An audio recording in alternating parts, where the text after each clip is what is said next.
Village vote, এরপর পুর নিগমের নির্বাচন, সঙ্গে আরও বেশ কিছু উন্নয়নমূলক প্রকল্পের ভাবনা চিন্তা। সবকিছু মিলিয়ে প্রদেশ বিজেপির আগামীর কি পরিকল্পনা, সেটা নিয়েই মঙ্গলবার তাদের সাংগঠনিক বৈঠক সম্পন্ন। আগরতলা স্টেট গেস্ট হাউসে হলো তাদের এই বৈঠকে মূলত কি নিয়ে হলো আলোচনা, সে বিষয়ে বিস্তারিত জানালেন প্রদেশ বিজেপির সভাপতি।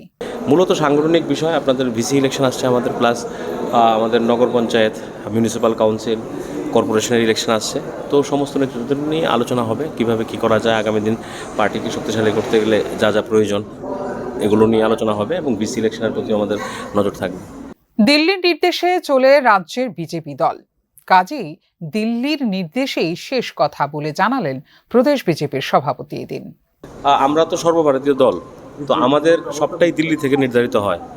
তো ওরা আমাদের এলাই পার্টনার, অ্যালায়েন্সে আমাদের সঙ্গে আছে। তো আলোচনা চলছে, এটা আপনারা খবর পাবেন, হয়তো কয়েকদিন সময় লাগবে, যেটি হবে আপনারা জেনে যাবেন সময় মতো।